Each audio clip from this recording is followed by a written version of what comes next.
Good day to you. My name is Afrika Mhlophe. We are on this program called Pressing Matters. We're looking at contemporary and contentious issues from a biblical perspective. We've touched on church and politics, culture and identity, and now we want to talk about prejudice and inequality, an issue that the church also can't avoid to deal with because it's real in our lives, it's real in our churches. I've mentioned that some churches in South Africa that are multiracial are not multicultural. And there's a difference between multiracialism and multiculturalism. Often we don't proceed that way. Sometimes we are blind to the fact that we still practice a form of racial hierarchy in the church. There's an author, his name is J. Oldman, who wrote a book in 1925, Christianity and the Race Problem. He said, white man's claim to superiority is sometimes blatantly proclaimed, but more often than not, quietly taken for granted. So superiority is therefore not just those who blatantly proclaim it, but also those who quietly take it for granted. Those who assume that they deserve a certain position because of the color of their skin. That can be embedded within a person's psyche, and therefore the church cannot claim that it's not affected by issues like that. So I want to read in my book something also that J. Oldman speaks about. Two questions are raised by this idea that a particular race is superior to others. Firstly, what constitutes superiority? What are the measures and standards used to delineate a race as belonging to higher status in comparison to others? Secondly, are those measures and standards valid? Oldman says, it is necessary to ask not only whether there may be another equally valid standards of human excellence besides the current standards of Western civilizations, but also whether some of the standards expressed or implied in assertions of white superiority are standards which Christians can accept as valid at all. So the Bible says in the book of Acts chapter 17, verse 26, that God has made from the blood of one man, has made all nations on earth, that we may all seek after him. So God, seemingly to me, has revealed a part of himself in every race. So the race that a person chooses to ignore or undermine, that person therefore misses out the part of God that is only revealed through that race. So God somehow, to me, it seems, has not revealed all of himself in one race. He's revealed part of himself in all races. So a race that deliberately ignores other people is depriving of self of seeing the excellent expression of God as revealed only through a particular race, through how that race or ethnic group of people, because really there are no races, we're all a human race, but through that ethnic group of people chooses to express worship to God, how it sings, how it expresses, how gospel is preached within that space. So racism is actually a poverty of mindset. It's a poverty of thinking. And it deprives the person holding such views of experiencing the complexity and the whole tapestry of how God has chosen to reveal himself. So the issue of racial hierarchy, there's a concept many years ago that was called social dualism. And this idea of social dualism was expressing the thought that other races are created. It also links to evolution. Other races are created biologically superior. They're placed through nature superior to others. And the standards that are used to delineate these races as superior are European standards. Now, racial superiority is not a South African phenomenon. It's a Western phenomenon. The culture of the West, I mentioned that the individual defines society. The African culture, society defines the individual. So in the Western culture, it's oriented around the individual and around material objects. So when there's invention of things and the wheel or the car, that's seen as a sign of civilization that is superior in comparison to so-called backward people. But people who think like that also, they have a selective interpretation of history. They tend to read history in the way that suits their narrative. For instance, civilizations that exist elsewhere are ignored in favor of civilization that only comes from one part of the world to suit a specific narrative and agenda. You realize that people don't talk about Timbuktu in Mali, where there's manuscripts that have been discovered, where people traded before arrival of Europeans here in the African continent, where they traded. They don't talk about hieroglyphics or the discovery of writing material or the pyramids of Giza in Egypt that were crafted and designed and built by Egyptians before the arrival of Europeans, built thousands of years ago without scaffolding, without so-called Western engineering, and they still stand today for thousands of years later. They don't talk about Mapungubwe here in South Africa, where they've discovered manuscript that showed trades that took place in Africa of gold and minerals and other precious stones before the arrival of Europeans in South Africa and in the African world. And so there's a selective interpretation of history in that sense. As also, you realize that there's this idea that Christianity was brought to Africa by Western or European people. And it's not true, because the first African convert was preached to by Philip in Acts chapter 8, the Ethiopian eunuch. He received the gospel in Jerusalem. Coming out, he went to Jerusalem to worship. So there were people traveling from Africa to worship with the Jews in Jerusalem. In those days, Ethiopia was representing the African continent, not a country. So when the Bible says princes will come out of Ethiopia, was talking about the African continent, the Cushites. And so this man went to worship there, and in that, he's a minister of finance, he's a treasurer of the king. So he's equivalent to a minister of finance. That's why he had a chariot. And he was there, and Philip climbed in the chariot and ministered the gospel. That's the first African convert. As a matter of fact, let me say something to you that's very important. In many years ago, the institutions of theological learning were in Africa. The first time the word Trinity was used to express the relationship between the three beings of the divine was invented in Africa by an African theologian lawyer. The word Trinity. The Bible schools and theological institutions were thriving in Africa before they were anywhere else in the world. In fact, there are two major councils that sat in the world. That also, one that has to do with the statement of faith, what we believe, the Nicene Council and others, where leaders, patriarchs, fathers of faith came together to proclaim and to construct the tenets of the faith. Those councils sat in Africa. So there was theological schools in Africa that taught theology, and they were thriving around Egypt. And so there were theologians here who preached the gospel. And through many other things that happened, the church got corrupted, and the church centralization of Christianity was around Rome. And the Roman bishop, all bishops in those days were equal. And there was no bishop that was higher than another bishop. They were equal. But through issues of corruption that crept in the church was beginning to center around Rome, and the Roman bishop became a senior figure of other bishops. That's why the papal system came in. And so things changed. And when that thing happened, in 663 in history, and Islam began to come up.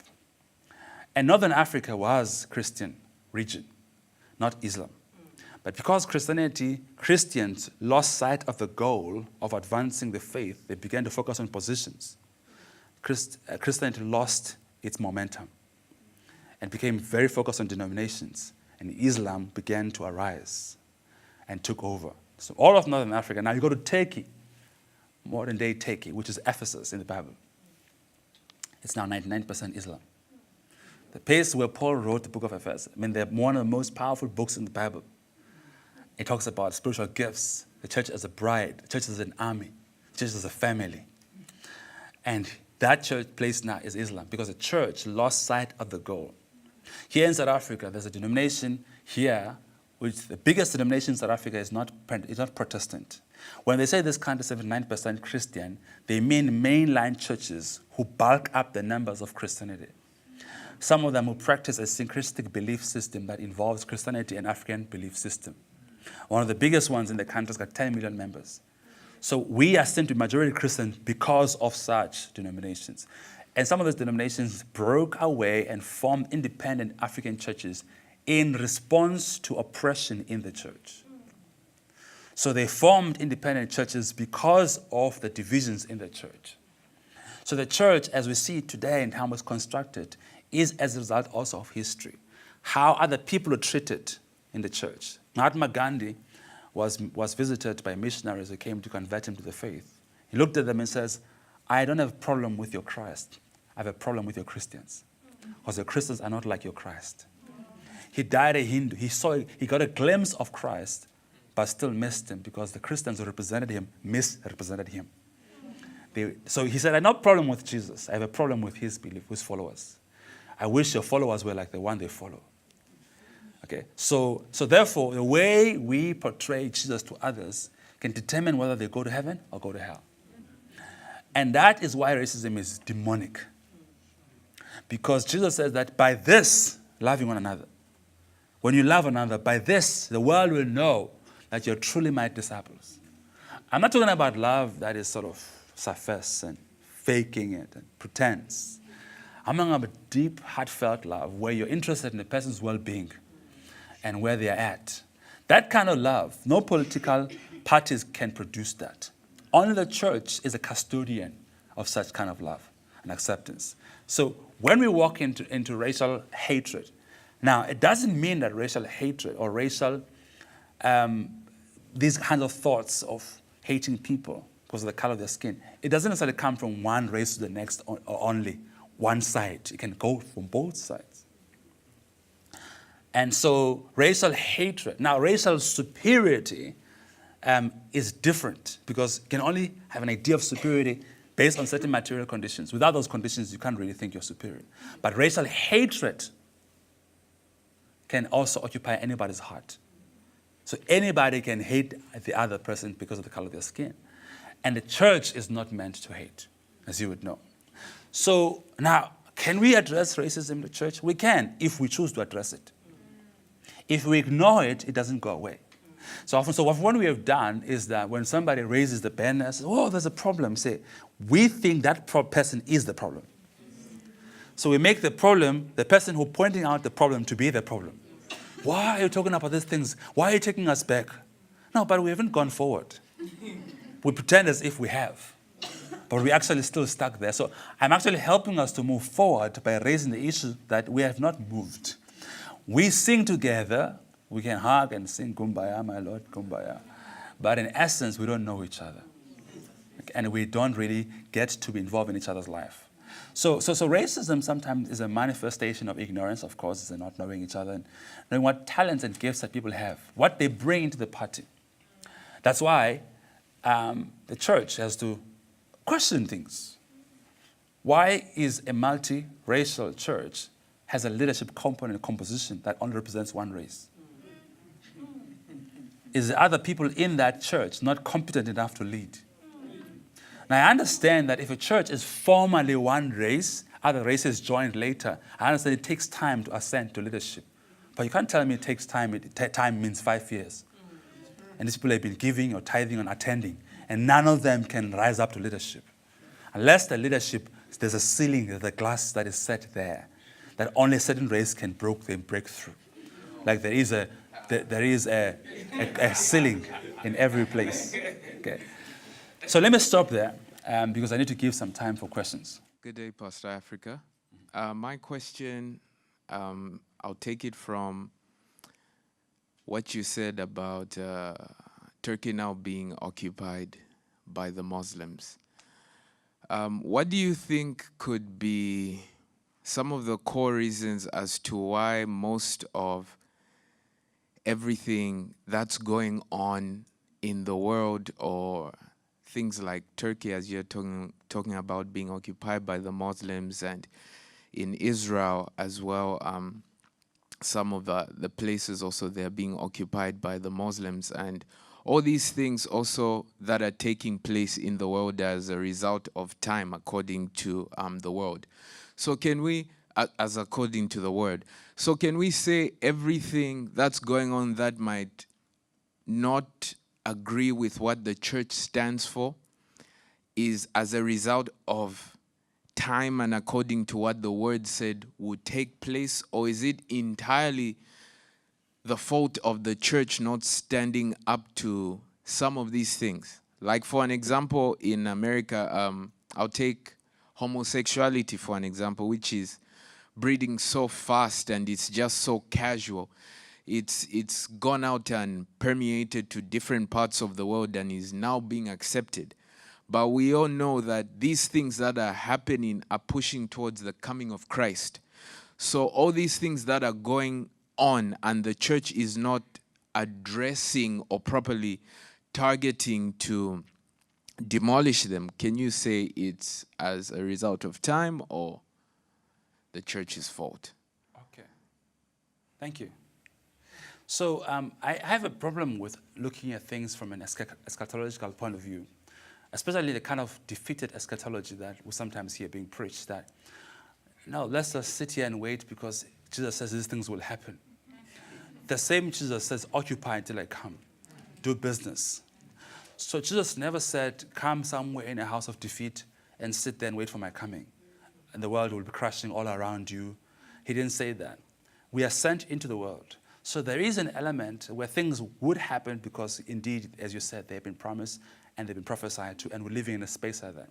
So there is a time clock spiritually where we are at. But we are never told to keep our eyes on the time clock all the time without necessarily functioning on the earth and advancing God's kingdom. So yes, at some point we need to be aware where we are spiritually without necessarily being locked into a heavenly mindset and earthly use of no use. So our job is to preach the gospel to all creation. He says, until all nations hear the gospel in Matthew, I think Mark 5, and God's gospel will be preached into all the world as a testimony to all nations. Then the end will come. So it's only when the gospel is preached everywhere, he said the end will come. It didn't say when Islam rises up or homosexuality rises up. So we need to, at this point in time, focus on preaching the gospel rather than trying to find out whether we should keep quiet and let people rule us, because it's their time.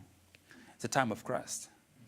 And we need to accelerate his coming into the earth by doing what he expects us to do on a day-to-day basis, that is preaching the gospel. How do you exactly deal with the issue of tribalism when it comes to different ethnic groups? So, for instance, Afrikaans people and English people who don't get along. Yeah, well, I think, as I mentioned before, that we need to understand that racism is one aspect of racial hate or hatred, but also there's the difference between racial superiority and racial antipathy. So antipathy, the word antipathy refers to hatred. So a person may not hate the other person based on the color of their skin, or may hate the person based on the color of their skin, but not necessarily have a superior mindset. And hatred is universal, and so is love. Mandela said that no one is born hating another person. Hatred is learned, and so is love, because love comes more naturally to a heart than hatred. Now, then divisions or prejudice can occupy various rooms. One set is racism, which we all make to be the big, scary monster out there. Then there's tribalism, as you've mentioned. We like grouping each other. So and then there's tribalism. So it's when we have, I think it's Samora Machel, former president of Mozambique, he said, for a nation to live, the tribe must die. For a nation to live, the tribe must die. So when you promote tribalism or ethnocentricity, you're going to find that patriotism is decimated. So the two don't coexist very well. If you want to promote nationhood, you must downplay tribalism, because the two are always antagonistic against each other. And you can also talk about gender issues. So therefore, there is an element where we like to group each other and walk and express fear over the other person. So tribalism is as dangerous. In fact, I'll hasten to say that some people don't like saying that, but the biggest challenge of post-colonial Africa is not now racism, but it's tribalism. There's more killings that have happened as a result of tribalism. Go to Rwanda, where 800,000 people were killed. Even though there might be claims of Western influence within that war, that civil war, but the hatred of the other people that are your brother in the nation by virtue of their tribe, killing them, maiming them, they mounted roadblocks in the country, where people were stopped in the middle of the road, and were asked, and they were checked which tribe, and they were hacked right there on the spot. At that level, I think they were killing out 10,000 people a day. Before the world intervened, in 100 days of orgy, 800,000 people were killed by their own countrymen because they're of a different tribe. So tribalism has been an issue in stopping development in some parts of Africa. Even people who came into leadership positions because their tribes voted them into power, and then they develop their own villages at the exclusion of other villages.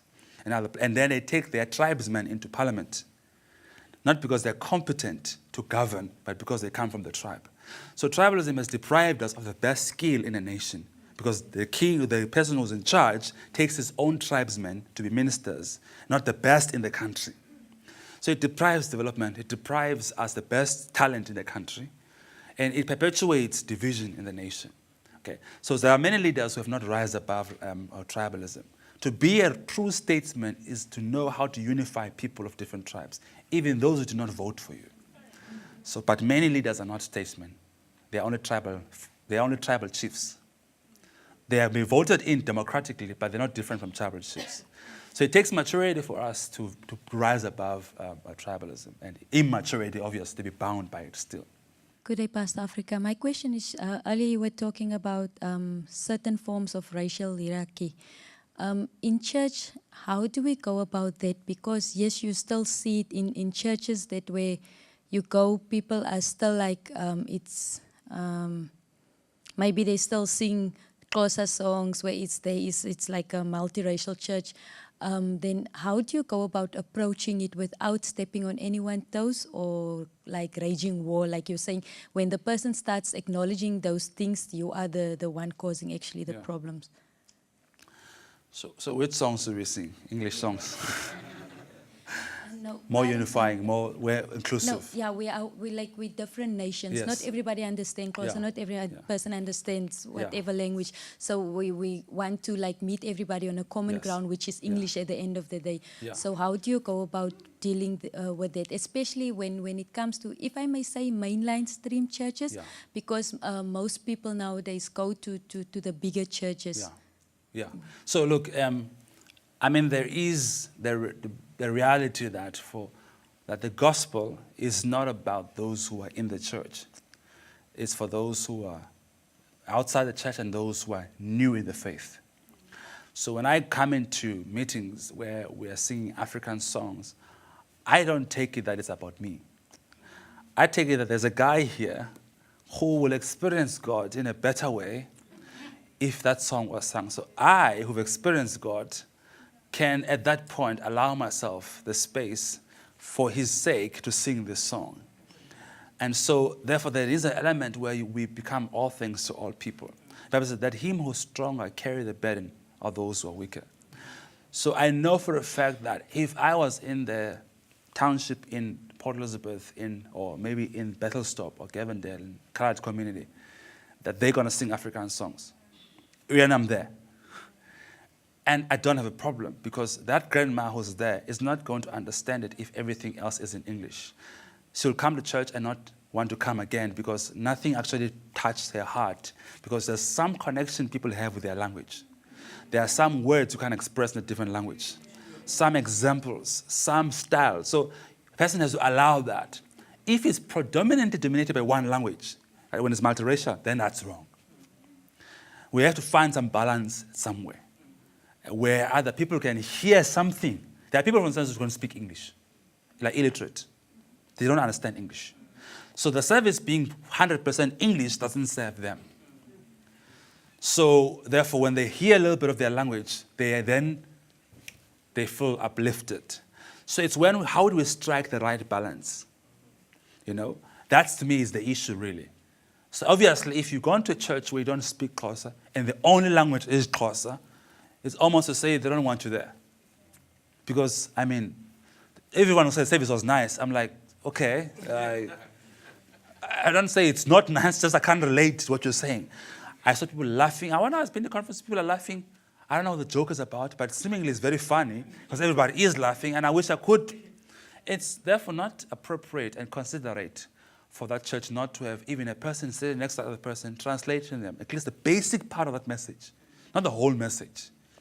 So I think that we need to be considerate of each other in that sense. But we can't run away from the fact that we have vernacular in this our nation. My view is this. Everyone who is in a specific province of South Africa, at least, should learn a language that is dominant in that province other than English.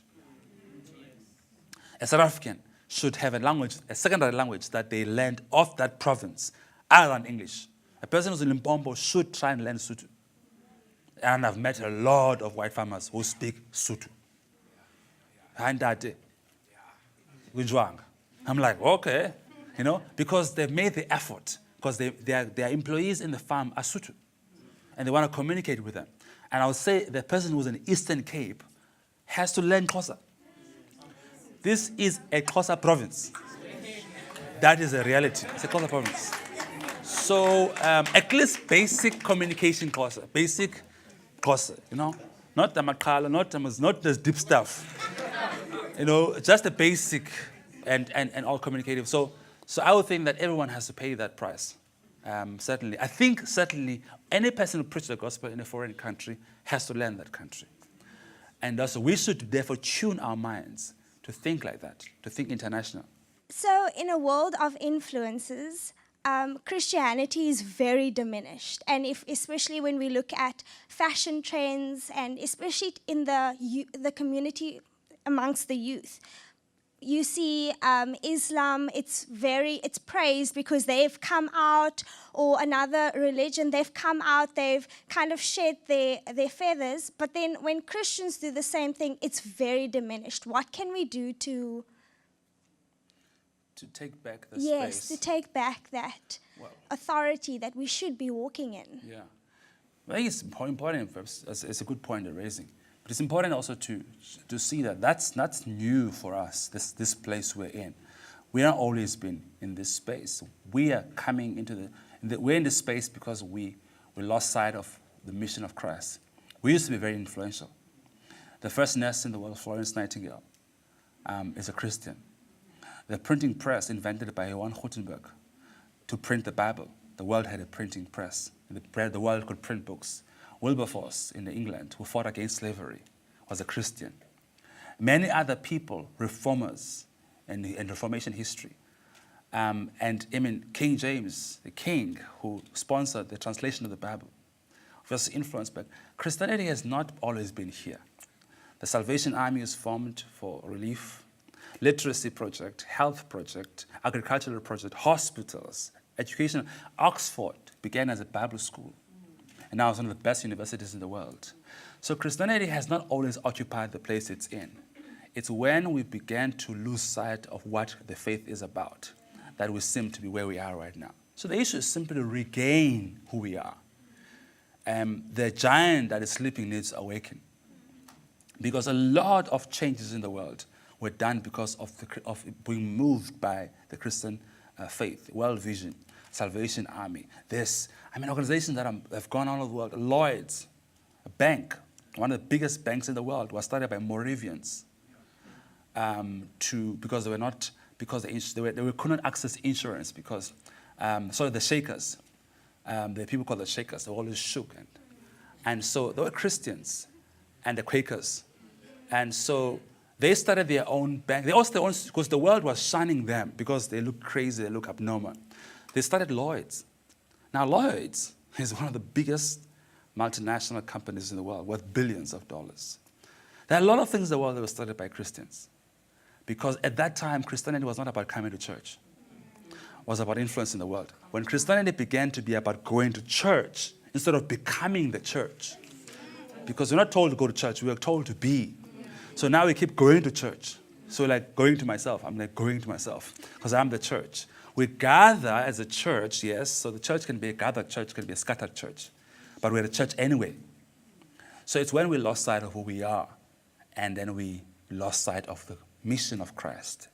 Chief Albert Luthuli and Langilale Dube and others were influenced by the Christian faith. They rose up because they saw injustice and they read scripture. Enoch Sontonga, a young minister who wrote the national anthem, Afrika, young preacher of the gospel, died at the age of 32. But at that age, you're talking about youth, by the way, the person who wrote our national anthem lived and wrote the anthem and died as a youth. He made an impact in less than 35 years, like Jesus. Now we sing the national anthem. He lived less than 35 years, he changed the world. We now sing Bless Afrika. This guy did not live into Rich 40 who wrote that. But he was aware who he was in Christ. The question is the youth of today aware who they are in Christ? Or they're just fitting into the world, based on WhatsApp and Facebook and all of this? I think we're done. Thank you. I hope I've answered your question. Time is finished for this session, and I hope you've enjoyed it. It's Pressing Matters. We're going to talk to you again and see you in the next program. Goodbye.